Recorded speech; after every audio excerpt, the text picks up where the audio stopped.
ဒီနေ့မှာတော့ဒုတိယကမ္ဘာစစ်အတွင်းမှာအငယ်ဆုံးစစ်တီတော်လေးဖြစ်လူသိများခဲ့တဲ့ခါရဘီပိုးကဆိုတဲ့ကောင်လေးရဲ့ဖြစ်ရမှန်ဇလန်းကိုတင်ဆက်ပေးသွားမှာဖြစ်ပါတယ်ခင်ဗျာဇလန်းညွန့်တွေပါဝင်မှာဖြစ်လို့ကြိုတင်သတိပေးပါရစေအားလုံးပဲကြည့်ဆက်ကြည့်ရှုပေးကြပါဦးဇကားလေးကိုနန်းနန်းရနိုင်ငံကမိသားစုဝင်3ယောက်မိကန်းနာမှာပျော်ပျော်ရွှင်ရွှင်အချိန်ကုန်ဆုံးနေတဲ့မြင်ကွင်းနဲ့ဆက်တင်ထားပါတယ်အငယ်ဆုံးကြီးဖြစ်တဲ့ခိုရင်ကတိုကီဇူကသူတစ်ပင်ပေါ်တက်နိုင်တာကိုသူ့အကိုနဲ့အမေဖြစ်သူကိုကြွားလုံးထုတ်နေအောင်မှာပဲဂျာမန်တိုက်လေယာဉ်တွေဟာသူတို့ခေါင်းပေါ်ကနေရုတ်တရက်ပြန်တန်းသွားခဲ့ပါတယ်အမေဖြစ်သူကကလေးတွေကိုခြုံပုတ်ထဲမှာအမြန်ပုံးခိုင်းပေမဲ့6နှစ်သားလေးကတော့သူမကြောက်ဘူးဆိုပြီးလေးခုနဲ့လမ်းပစ်လိုက်ပါတယ်အားလုံးအန်တသွားရတာကသူပစ်လိုက်တဲ့လေးခုစာကတိုက်လေရင်ကိုထိမှန်ပြီးပောက်ကွဲသွားစေခဲ့တာပါပဲဒါပေမဲ့သူ့ပတ်ဝန်းကျင်ကိုပြန်ကြည့်လိုက်တဲ့အခါမှာတော့သူ့မိသားစုကမရှိတော့ပါဘူးတကယ်တော့ဒါဟာငိုရန်ကမြင်မဲ့နေတဲ့အိမ်မက်ဆိုးတစ်ခုဖြစ်ပြီးသူလက်နိုးလာတဲ့အခါမှာတော့သူ့မိကိုအော်ခေါ်ပါတော့တယ်အဲ့ဒီအချိန်မှာပဲတကားကိုတယောက်ကလာခောက်ပါတယ်သူ့မိပဲဖြစ်မှာပါဆိုပြီးသူပြေးဖွင့်လိုက်တဲ့အခါမှာတော့အိမ်ကြီးချင်းမျိုးသမီးတယောက်ထိတ်လန့်တကြားနဲ့ဝင်လာတာကိုတွေ့လိုက်ရပါတယ်ဒီမျိုးသမီးကကောင်လေးအသက်ရှင်နေတာကိုဖျားသခင်ကိုကျေးဇူးတင်ကြောင်းပြန်။အော်ဘီသူ့မိနဲ့အကိုဖြစ်သူတို့တေဆုံးသွားပြီဖြစ်ကြောင်းပြောပြလိုက်ပါတယ်ဒီကလေးလေးကမြန်မှာတော့သူကြားလိုက်ရတဲ့စကားကိုနားမလည်နိုင်ရှာပဲအိမ်မှာပဲသူ့မိကိုစောင့်နေချင်နေခဲ့တာပါဒါပေမဲ့ဂျာမန်တွေတိုက်ခိုက်နေပြီဖြစ်လို့အဝေးကိုပြေးရမယ်လို့အဲ့ဒီမျိုးသမီးကပြောလိုက်ပါတယ်အဲ့ဒီအချိန်မှာပဲစစ်သားချို့သူတို့အိမ်သားကိုချင်းကပ်လာပါတော့တယ်အိမ်ကြီးချင်းမျိုးသမီးကငိုရန်ကကိုပြတင်းပေါက်ကနေအမြန်ထွက်ပြေးခိုင်းခဲ့ရမယ်သူမကိုယ်တိုင်ကတော့လိုက်မလာနိုင်ခင်မှာပဲတင်းနဲ့အပြစ်ခံလိုက်ရပါတယ်အခုဆိုရင်ဒီ6နှစ်သားလေးဟာမိသားစုလည်းမရှိသူငယ်ချင်းလည်းမရှိပဲတကိုယ်တည်းဖြစ်ကြံခဲ့ပါပြီ။နိုရန်ကတယောက်အိမ်ကနေထွက်ပြေးလာရင်သူ့ရဲ့ရက်ွက်တစ်ခုလုံးမီးလောင်ပျက်စီးနေတာကိုမြင်လိုက်ရပါတယ်။သူ့မိကိုအော်ခေါ်နေပေမဲ့လည်းဘာထူးခြားမှုမှမရှိတာကြောင့်အဲ့ဒီနေရာကနေသူထွက်ပြေးခဲ့ရပါတယ်။အတော်ကြာအောင်ပြေးပြီးတဲ့နောက်မှာတော့သူဟာတောအုပ်ကြီးတစ်ခုတည်းကိုရောက်သွားပါတော့တယ်။ဒီကလေးလေးဟာလမ်းပြောင်းနေတာကြောင့်သူ့ကိုလာခေါ်ဖို့သူ့မိကိုအော်ခေါ်နေရှာပါတယ်။အဲ့ဒီညမှာတော့သူဟာတောထဲမှာပဲအိပ်ဆက်ခဲ့ရပါတယ်နောက်တနေ့မနက်မှာတော့သူဟာမိထဲကနေရေတောက်နေတော့ရန်သူစစ်သားတွေသူ့စီကိုလာနေတာကိုတွေ့လိုက်ရပါတယ်ဒီလူတွေဟာအနေရရှိတယ်ဆိုတာသိနေတဲ့ခိုရင်ကက်ဟာတစ်ပင်မြစ်တွေကြားထဲမှာအမြန်ပုံးလိုက်ပါတယ်အနားကိုမြေတကောင်ရောက်လာတဲ့ခါမှာသူရမ်းလန့်သွားပေမဲ့လည်းဘာတန်မှမထွက်ပဲငြိမ်နေခဲ့ပါတယ်ခိုရင်ကက်အတွက်တော့အဲ့ဒီမြေထက်ရန်သူစစ်သားတွေကိုပိုပြီးကြောက်နေတာပါစစ်သားတွေဟာမျက်နှာမှာစားတောက်ပြီးထွက်သွားတဲ့ခါမှာတော့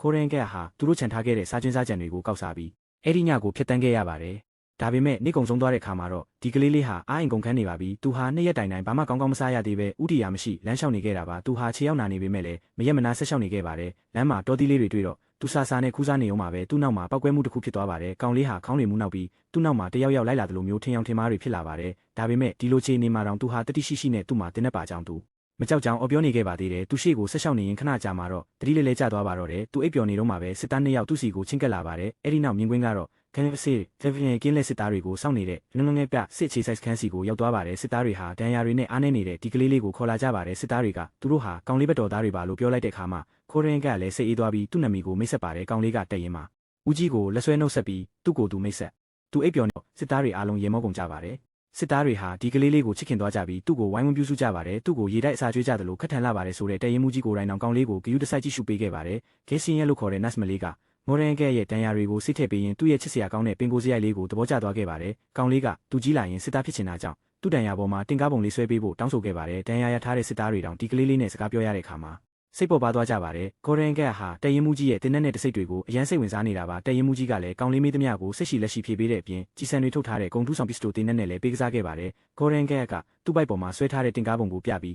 သူကိုယ်တိုင်လည်းစစ်သားတယောက်ဖြစ်ကြောင်းကြွားလုံးထုတ်နေပါသေးတယ်။ကောင်လေးရဲ့တန်ရာတွေဟာလည်းအရန်မြင်မြန်စေးဖို့နိုးဖို့ဖြစ်လာပါတယ်။နတ်မလေးဂေးစီကကောင်လေးကိုတရင်မှာပဲထားဖို့တောင်းဆိုပေမဲ့တရင်မှုကြီးကတော့ဒါဟာကလေးအတွက်မလုံခြုံဘူးဆိုပြီးညှင်းဆိုခဲ့ပါတယ်။သူကငိုရန်ကဲကိုမိဘမိတ်ကေဟာကိုပဲပို့ချင်နေတာပါစစ်သားတွေကတော့သူတို့ရဲ့အားလက်ချိန်တိုင်းကိုငိုရန်ကဲနဲ့ကုံဆုံးကြပါတယ်။တနေ့လုံးသူ့စီကိုလာလဲတဲ့သူတွေနဲ့စီကားနေတာပါ။သူတို့ဟာအဝေးကမိသားစုတွေစီကပို့လိုက်တဲ့စားစရာတွေကိုကောင်လေးကိုကြွေးကြတယ်လို့မှန်ပြောင်းနေနဲ့လည်းပေးကစားကြပါတယ်။တနေ့မှာတော့စစ်သားတယောက်ကတရင်မှုကြီးစီသွားပြီးကောင်လေးကိုတရင်မှာပဲထားပေးဖို့တောင်းဆိုပါတယ်စစ်သားတွေဟာဒီကလေးလေးနဲ့တန်ရောစင်တွေအများကြီးတွေနေကြပြီးကိုသားသမီးလိုမျိုးသဘောထားနေကြတာပါကောင်လေးရှိနေတာကသူတို့ရဲ့စစ်ပွဲတံတွေကိုပေါ်ပါသွားစေခဲ့ပါတယ်ဒါပေမဲ့တရင်မှုကြီးကတော့ကောင်လေးပေးကင်းဖို့အတွက်မိဘမိတ်ကေဟာကိုပဲပို့ဖို့ဆိုတင်းဆုံးဖြတ်ထားပါတယ်နောက်တနေ့မှာတော့ရန်သူတွေကတိုက်ခိုက်လာတာကြောင့်စစ်သားတွေအများကြီးတန်ရာရသွားပါတယ်ကိုရန်ကဲကိုမိဘမိတ်ကေဟာကိုခေါ်သွားဖို့ကားတစ်စီးရောက်လာပါတယ်တရင်မှုကြီးကကောင်လေးကိုတင်းဆိုးကိုပြောပြပြီးတစ်သားနဲ့လှုပ်ထားတဲ့ဂုံထူးဆောင်ပစ္စတိုလေးကိုလက်ဆောင်ပေးလိုက်ပါတယ်အဲ့ဒီအချိန်မှာကောင်လေးကတရင်မှုကြီးကိုဖက်လိုက်ပြီးတရင်မှုကြီးဘေးကင်းပါမလားဆိုပြီးသူစိုးရိမ်နေကြောင်းပြောလိုက်ပါတယ်တရင်မှုကြီးဟာကောင်လေးရဲ့အချစ်တွေကြောင့်စိတ်ပျော်သွားပြီးသူ့ရဲ့ဆုံးဖြတ်ချက်ကိုပြောင်းလဲလိုက်ပါတော့တယ်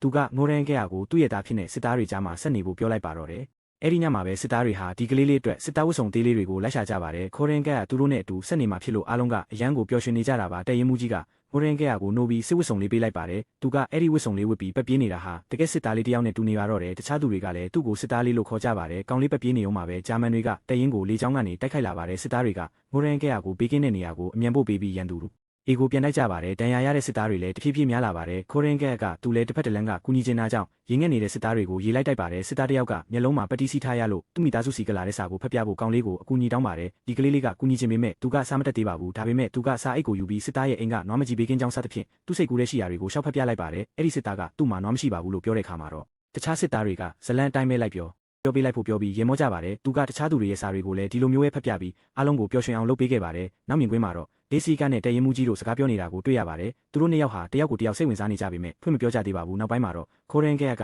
ကသူဟာတရင်ရဲ့အရာရှိတယောက်ဖြစ်ကြောင်းတရင်မှုကြီးကိုပြောပြီးသူအဲ့ဒီအတိုင်းပဲမိတ်ဆက်ပါတော့တယ်ဒါပေမဲ့ကောင်လေးဟာတိုက်ခိုက်မှုကြောင့်ပျက်စီးသွားတဲ့စစ်သားတွေရဲ့စခန်းတစ်ခုကိုတွေ့လိုက်ရပါတယ်တရင်မှုကြီးကတေဆုံးသွားတဲ့စစ်သားကိုအယိုသေးပေးဖို့အတွက်ဥထုတ်ချွတ်ရမယ်ဆိုတာကိုတင်ပေးခဲ့ပါတယ်နောက်တစ်နေ့မှာတော့သူကတရင်မှုကြီးစီမှာတာဝန်တစ်ခုတောင်းဆိုတာကြောင့်စစ်သားတွေစီစာဝေရတဲ့အလုပ်ကိုရခဲ့ပါတယ်သူကသူ့တာဝန်ကိုခြေပုံအောင်ထမ်းဆောင်တဲ့အပြင်စစ်သားတွေကိုတောင်ကပြခိုင်းပါသေးတယ်နောက်တစ်နေ့မှာတော့ခိုရင်ကက်ကသူ့ရဲ့မှန်ပြောင်းလေးကိုကင်ပြီးစခန်းနဲ့နင်းနေဝေးတဲ့နေရာကိုသွားခဲ့ပါတယ်သူကစားနေတော့မှကောက်ရိုးပုံတွေကနေလူတစ်ယောက်ရဲ့ခြေရောက်လှရှားနေတာကိုတွေ့လိုက်ရပါတယ်သူတရင်ကိုအမြန်ပြေးပြန်ပြီးစစ်သားတွေကိုသွားပြောပါတယ်စစ်သားတွေကမယုံချင်ပေမဲ့လည်းကောင်လေးနောက်ကိုလိုက်သွားကြည့်ကြပါတယ်ကောက်ရိုးပုံနာရောက်တဲ့အခါမှာတော့ပုံနေတဲ့ဂျာမန်သူရှိုးနှစ်ယောက်ကိုတွေ့လိုက်ရပါတယ်သူရှိုးတွေကိုဖမ်းဆီးနိုင်ခဲ့ပြီးကောင်လေးရဲ့ထက်မြက်မှုကိုလည်းအားလုံးကချီးကျူးကြပါတယ်အဲ့ဒီညမှာတော့တရင်မှုကြီးကခိုရင်ကက်ကိုမွေးစားတယ်တရားဝင်စာရေးစာတမ်းတွေကိုပြလိုက်ပါတယ်အခုဆိုရင်သူဟာတရားဝင်ကောင်လေးရဲ့အဖေချစ်သွားပါပြီငိုရင်ကက်ကတရင်မှုကြီးဒေးစီကပေါ်ထားတဲ့စိတ်ကိုသိနေတာကြောင့်ကျေးဇူးဆက်တဲ့အနေနဲ့သူ့ကိုဒေးစီကစီခေါ်သွားပြီးအချစ်ကိုဖွင့်ပြောခိုင်းပါတယ်ဒါပေမဲ့သူတို့နှစ်ယောက်ဟာဒေးစီကတခြားလူတစ်ယောက်နဲ့စကားပြောနေတာကိုတွေ့သွားပြီးသူမကတခြားသူကိုစိတ်ဝင်စားနေတာလို့အထင်လွဲသွားကြပါတယ်စခန်းကိုဂျာမန်တွေထပ်မံတိုက်ခိုက်လာပြန်ပါတယ်ဒီတစ်ခါမှာတော့ခိုရင်ကက်ကရှေ့တန်းကစစ်သားတွေကိုကြီးစံတွေပို့ပေးပြီးအစွမ်းကုန်ကူညီပေးခဲ့ပါတယ်ဒါပေမဲ့စစ်သားတွေကအပြင်မှာအရန်အနေများလို့သူ့ကိုကိုတောင်ထဲမှာပဲပုံနေဖို့ခိုင်းလိုက်ပါတယ်သူကိုတောင်ထဲရောက်တဲ့ခါမှာတော့တရင်မှုကြီးနဲ့တခြားသူတွေဟာကယ်လီဖိုးနီးယားနဲ့ဖုန်းဆက်တွေပြတ်သွားလို့ပြာရခတ်နေတာကိုတွေ့လိုက်ရပါတယ်စစ်သားတယောက်ကိုပြက်နေတဲ့ကြိုးတွေသွားဆက်ဖို့လွှတ်လိုက်ပါတယ်ခိုရင်ကက်